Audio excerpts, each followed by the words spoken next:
आज हम बात करते हैं कि स्टैंडर्ड मेजरमेंट्स किचन के क्या होते हैं, काउंटर टॉप किस टाइम पे लगाना चाहिए, किस लेवल पे कौन सा काम होना बहुत ज़रूरी होता है, मिनी फिक्स के किचन्स कैसे बनते हैं या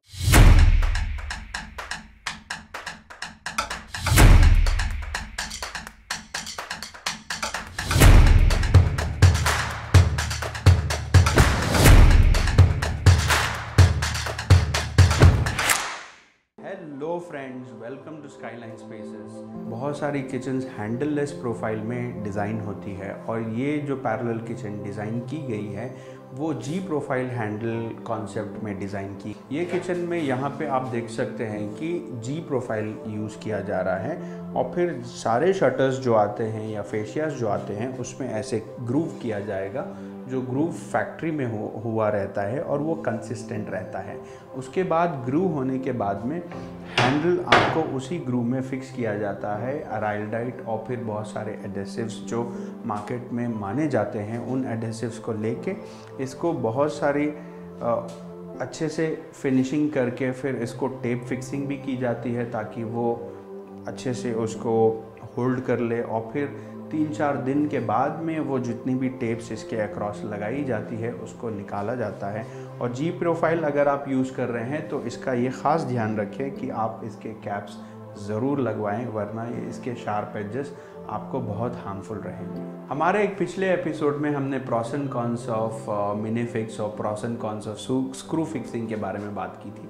उसमें प्रॉस एंड कॉन्स के बारे में मिनी फिक्स में हमने ये बताया था कि आपको ड्यूअल पैनल्स यूज़ होते हैं और फिर पैनल्स बढ़ जाने की वजह से आपके इंटीरियर डिज़ाइनर्स आपको एक्स्ट्रा भी चार्ज कर सकते हैं। और बहुत सारे मॉड्यूलर फिनिशेस में जहां आप देखते हैं आपको ये देखा जाता है कि आपको ड्यूअल पैनल्स यूज़ होंगे।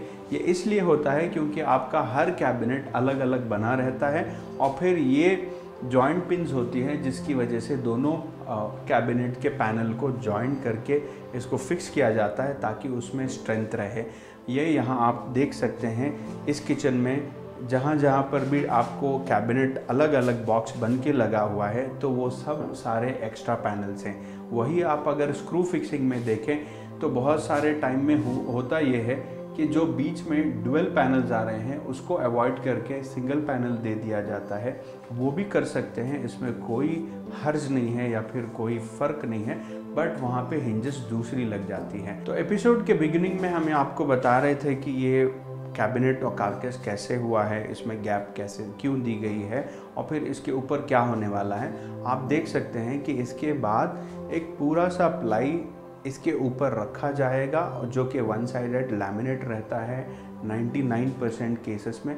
बहुत सारी जगह रॉ प्लाई भी आ जाता है तो उसमें कोई हर्ज नहीं है। इसलिए दिया जाता है ताकि आपके काउंटर टॉप की हाइट, चूँकि डबल नोजिंग आप कर रहे हैं तो सामने से 40 mm दिखेगा बट उसका एक्चुअल थिकनेस जो है वो 18 mm to 20 mm ही रहता है।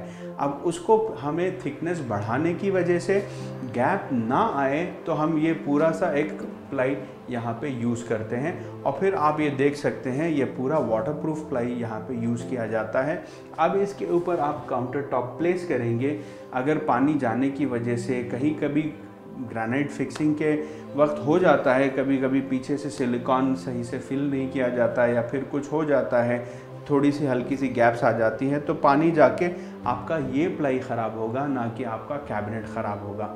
दूसरी चीज़ हम आपको ये बताना चाह रहे हैं कि गाइस ये सबसे सही टाइम है आपके यहाँ मॉड्यूलर किचन अगर आप बना रहे हैं तो ये सबसे सही टाइम है आपके यहाँ काउंटर टॉप लगाने का। सारे कारकसेस बन गए और फिर वॉल में फिटिंग भी हो गई और आप देख सकते हैं हमने यहाँ पे कोई एक्सेसरी सिवाय बॉटल पुल आउट के हमने यहाँ नहीं फिट की। ये बॉटल पुल आउट भी हमने आपको दिखाने के लिए फ़िट किया है बट हम इसको निकाल देंगे क्योंकि 1-2 दिन में यहाँ पे ग्रेनाइट फिक्सिंग का काम होने वाला है। तो ये सही टाइम है ग्रेनाइट फिक्सिंग के लिए।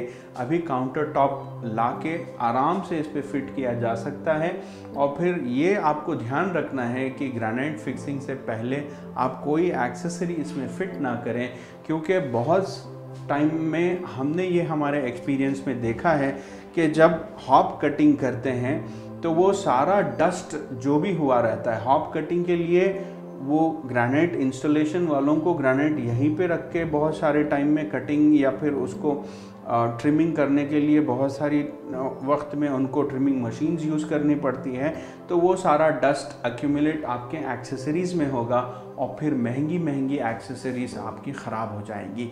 तो आप देख सकते हैं कि जैसे ही कारकस वॉल में फिक्स हो गया, ये सही टाइम है आपके ग्रेनाइट इंस्टॉलेशन के लिए। और फिर इसमें बहुत सारे लोगों को ये सवाल भी होता है कि भाई आप अगर प्लेटफॉर्म निकाल दे रहे हैं, बहुत सारे बिल्डर्स आपको ग्रेनाइट फिक्सिंग के साथ दे देते हैं, तो वो अगर आप ग्रेनाइट निकाल दे रहे हैं तो फिर वो किस पे आप प्लेस करेंगे। आप देख सकते हैं कि कैबिनेट हमारा कितना स्टर्डी है, यहाँ पर हम कितना भी वेट डालें, हमारे पीवीसी लेग्स जो है वो डिस्ट्रीब्यूटेड वेट उठा रहे हैं और सारा वेट सबसे ज़्यादा प्लाई पे जाता है, तो प्लाई विथहेल्ड कर लेगा। बहुत सारे होम ओनर्स को ये कंसर्न होता है कि कैसे कोई वेट लिए बगैर how the granite can be placed on the cabinet, will it be sturdy, क्या वो वेट ले पाएगा, ये सारे क्वेश्चंस रहते हैं। लेकिन it is perfectly fine that the granite is being placed on the cabinets which are being on the support of PVC legs. There's absolutely no problem and you can very well go ahead for that. तो guys, हमने कोशिश की है कि बहुत सारा content आपके सामने पेश करें, स्टैंडर्ड मेजरमेंट्स आपके सामने पेश करें। उम्मीद है आपको ये एपिसोड पसंद आया होगा और फिर कंटेंट आपको पसंद आया होगा। अगर हमारे से कोई चीज़ मिस हुई है तो आप बता सकते हैं कमेंट्स में, या फिर आप हमें मेल कर सकते हैं, व्हाट्सएप कर सकते हैं, हम आपको असिस्ट करने के लिए रेडी हैं। और फिर अगले एपिसोड्स में we will come back to you with more specifications and more insights about the kitchen के क्या चीज़ों का आपको ख्याल रखना है, कि डिज़ाइन करने से पहले क्या अप्लायंसेस की लिस्ट क्या होनी चाहिए, एक्सेसरीज़ की लिस्ट क्या होनी चाहिए, और various other things, what the design steps has to be taken before designing your kitchen. We will come back to you in our forthcoming episodes, so stay tuned. Like, comment and subscribe to our channel for more content. Thank you very much.